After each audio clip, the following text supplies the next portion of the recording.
LPU ప్లేస్మెంట్ల రికార్డులు సృష్టిస్తోంది. Final year student 2.5 కోట్ల ప్యాకేజ్ పొందుతున్నారు. 1700 మందికి పైగా ఎల్పియు స్టూడెంట్స్ 10 లక్షల నుంచి 2.5 కోట్ల ప్యాకేజెస్ పొందారు.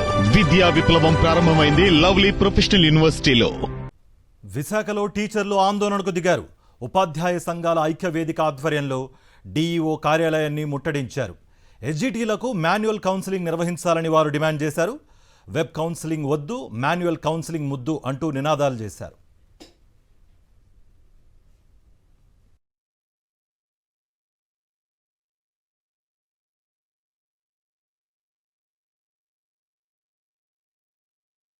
మే 19వ తారీఖున వెబ్ కౌన్సిలింగ్ స్థానే మాన్యువల్ కౌన్సిలింగ్ తీసుకొచ్చి ఉపాధ్యాయులు బదిలీ చేస్తామని చెప్పారు. ఈరోజు విద్యాశాఖ అధికారులు మాట నిలబెట్టుకోకుండా మాన్యువల్ కౌన్సిలింగ్ పక్కన పెట్టి వెబ్ కౌన్సిలింగ్ ద్వారా ఆప్షన్స్ పెట్టుకోండి, ట్రాన్స్ఫర్స్ వెబ్ కౌన్సిలింగ్ ద్వారా చేస్తామని చెప్తున్నారు. ఇది చాలా దారుణమైన విషయం. ఈ మాన్యువల్ కౌన్సిలింగ్ అనేది మేము పోరాడి సాధించుకున్నాం. ఈ మాన్యువల్ కౌన్సిలింగ్ వచ్చే వరకు మేము పోరాడతాం. దయచేసి విద్యాశాఖ మంత్రి జోక్యం చేసుకోవాలి. ఈ మాన్యువల్ కౌన్సిలింగ్ ద్వారా ట్రాన్స్ఫర్స్ జరిపించాలని మేము ఐక్యవేదిక తరఫున డిమాండ్ చేస్తా ఉన్నాం. బదిలీలు ప్రక్రియ ప్రారంభం అవగానే బదిలీలో ఉన్న అసంబద్ధాలను తొలగించమని చెప్పి ఉపాధ్యాయ సంఘాల ఐక్యవేదిక ద్వారా అనేక డిమాండ్లతో మేము చర్చలు జరిపాం. గత నెలలోనే డిఓ కార్యాలయం ముట్టడికి పిలిపించినప్పుడు ప్రభుత్వ అధికారులు పిలిచి చర్చలు జరిపారు.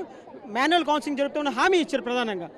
కాబట్టి ఈరోజు మాన్యువల్ కౌన్సిలింగ్ హామీని తొంగలో తొక్కి మాన్యువల్ కౌన్సిలింగ్ జరపకుండా వెబ్ ఆప్షన్స్ ఎనేబుల్ చేశారు. దీన్ని మేము తీవ్రంగా ఖండిస్తున్నాం. ఉపాధ్యాయ సంఘాల ఐక్యవేదిక తరపున పోరాట కార్యక్రమం ఉధృతం చేస్తాం. అవసరమైతే రేపు వచ్చినటువంటి లోకేష్ పర్యటనను కూడా మేము అడ్డుకుంటామని చెప్పి సందర్భంగా హెచ్చరిక చేస్తున్నాం. ప్రతి ఎస్జిటి 2,500 నుండి 300 ఆప్షన్స్ ఎంపిక చేసుకోవాలి. 3,000 ఎంపిక చేసుకోవాలి.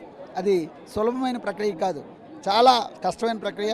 ఏ చిన్న పొరపాటు వచ్చినా తర్వాత 8 సంవత్సరాలు ఉపాధ్యాయుడు చాలా ఇబ్బందులు గురయ్యే ప్రమాదం ఉంది.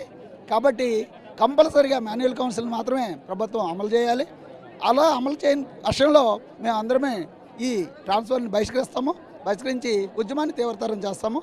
మాన్యువల్ కౌన్సిలింగ్ వచ్చే వరకు పోరాడుతూనే ఉంటాము.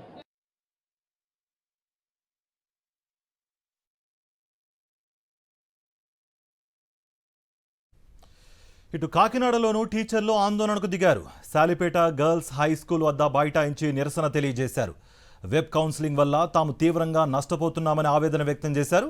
వెంటనే ఆన్లైన్ ప్రక్రియ ద్వారా బదిలీల ప్రక్రియను రద్దు చేయాలని డిమాండ్ చేశారు వారు. దీనివల్ల తాము తీవ్రంగా నష్టపోతున్నామని ఆవేదన వ్యక్తం చేశారు. మాన్యువల్ పద్ధతిలో కౌన్సిలింగ్ నిర్వహించాలని, సీనియర్లకు ప్రాధాన్యత ఇవ్వాలని డిమాండ్ చేస్తున్నారు. ప్రభుత్వం వెంటనే తమ నిర్ణయాన్ని వెనక్కు తీసుకోకపోతే పెద్ద ఎత్తున పోరాటం చేస్తామని హెచ్చరించారు ఉపాధ్యాయులు. ఉపాధ్యాయులు ఇక్కడ పనిచేస్తూ ఉన్నారు. 10,000 మంది ఉపాధ్యాయులు 3 జిల్లాలుగా, రాజమండ్రి జిల్లా గాను, అంటే ఈస్ట్ గోదావరి జిల్లా గాను, కాకినాడ జిల్లా గాను, కోనసీమ జిల్లా గాను వేలాది మంది ఉపాధ్యాయులు ఎస్జిటిలుగా పనిచేస్తున్నారు. ఈ జిల్లా మీద సరైన అవగాహన ఎంతమంది ఉపాధ్యాయులకు ఉంటుంది, ఎన్ని ఆప్షన్లు పెట్టుకోవాలి, ఒక్కొక్క ఎస్జిటి ఉపాధ్యాయుడు దాదాపుగా 3,000 నుంచి 5,000 ఆప్షన్లు పెట్టాలి. 3,000 నుంచి 5,000 మంది ఆప్షన్లను అందరు ఉపాధ్యాయులు పెడితే ఆ సర్వర్ పనిచేస్తుందా?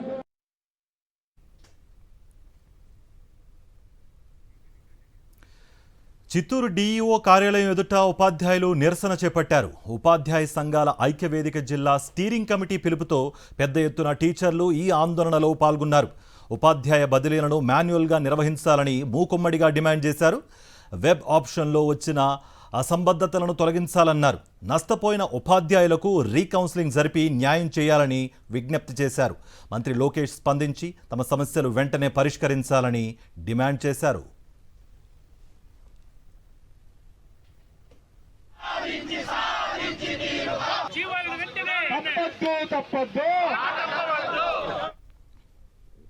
రాష్ట్ర విద్యాశాఖ ఇచ్చినటువంటి మాట తప్పినందుకు, మాన్యువల్ కౌన్సిలింగ్ నిర్వహిస్తామని చెప్పినటువంటి మాట తప్పినందుకు ఈరోజు ఈ నిరసనను తెలియజేస్తున్నాము.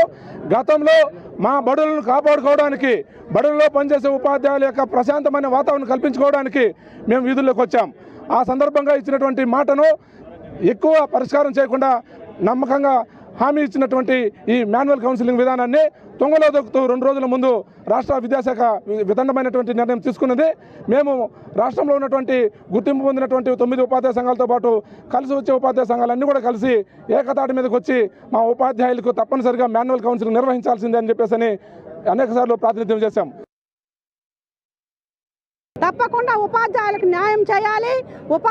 ఏ ప్రభుత్వం వచ్చినా ఉపాధ్యాయులకు న్యాయం చేయడం లేదు. ఈ ప్రభుత్వం అయినా ఇస్తుందనేసి మేము అందరూ కూడా సంఘటితంగా, అందరు ఉపాధ్యాయులు ఉద్యోగులు అందరూ కూడా సంఘటితంగా మేము ప్రభుత్వానికి ఓట్లు వేసాము, గెలిపించాము. కాబట్టి మా యొక్క కృషిని మీరు గుర్తించి తప్పకుండా వెబ్ కౌన్సిలింగ్ నిలుపుదల చేసి మాన్యువల్ కౌన్సిలింగ్ పునరుద్ధరిస్తారనేసి ఉపాధ్యాయులకు రావాల్సినటువంటి పిఆర్సీ, డిఏ అరియర్స్లు, రావాల్సినటువంటి ఆర్థిక బకాయిలను ఇస్తారని మనవి చేసుకుంటూ ప్రభుత్వాన్ని కోరుకు. అనంతపురంలో ఉపాధ్యాయులు ఆందోళన బాట పట్టారు. డిఈఓ కార్యాలయాన్ని ముట్టడించారు. సెకండరీ గ్రేడ్ టీచర్లకు మాన్యువల్ కౌన్సిలింగ్ నిర్వహిస్తామని ప్రకటించి ఇప్పుడు ఆన్లైన్లో కౌన్సిలింగ్ నిర్వహించడం దుర్మార్గమని మండిపడ్డారు. కూటమి ప్రభుత్వం ఇచ్చిన మాటను నిలబెట్టుకోవాలన్నారు. ఎస్జిటిలకు మాన్యువల్గా కౌన్సిలింగ్ నిర్వహించాలని డిమాండ్ చేశారు టీచర్స్. ఉపాధ్యాయ సంఘాల ఐక్యవేద రాష్ట్ర కమిటీ పిలుపు మేరకు గతంలో మే 20వ తేదీన ప్రభుత్వం ఇచ్చినటువంటి ఎస్జిటిలకు మాన్యువల్ కౌన్సిలింగ్ హామీని నేడు అమలుపరచకుండా మరీ ప్రభుత్వం వెబ్ కౌన్సిలింగ్కి సిద్ధమవుతున్న సందర్భంలో ఎస్జిటిలకు తీవ్ర అన్యాయం జరిగే పరిస్థితి ఉంది. ముఖ్యంగా 4500 మంది టీచర్స్ ఏ విధంగా వెబ్ ఆప్షన్స్ పెట్టుకోగలరో ప్రభుత్వం ఆలోచించాలి. గతంలో ఇచ్చిన హామీని తుంగలో తొక్కి నేడు వెబ్ కౌన్సిలింగ్ సిద్ధమవుతున్నందున ఉపాధ్యాయుల్లో తీవ్ర ఆగ్రహం నెలకొంది. ఈ సందర్భంగా మాన్యువల్ కౌన్సిలింగ్ అమలు చేయాలని చెప్పేసి ప్రభుత్వాన్ని మేము ఉపాధ్యాయ సంఘాల ఐక్యవేదిక అనంతపురం జిల్లా తరఫున డిమాండ్ చేస్తూ ఉన్నాము.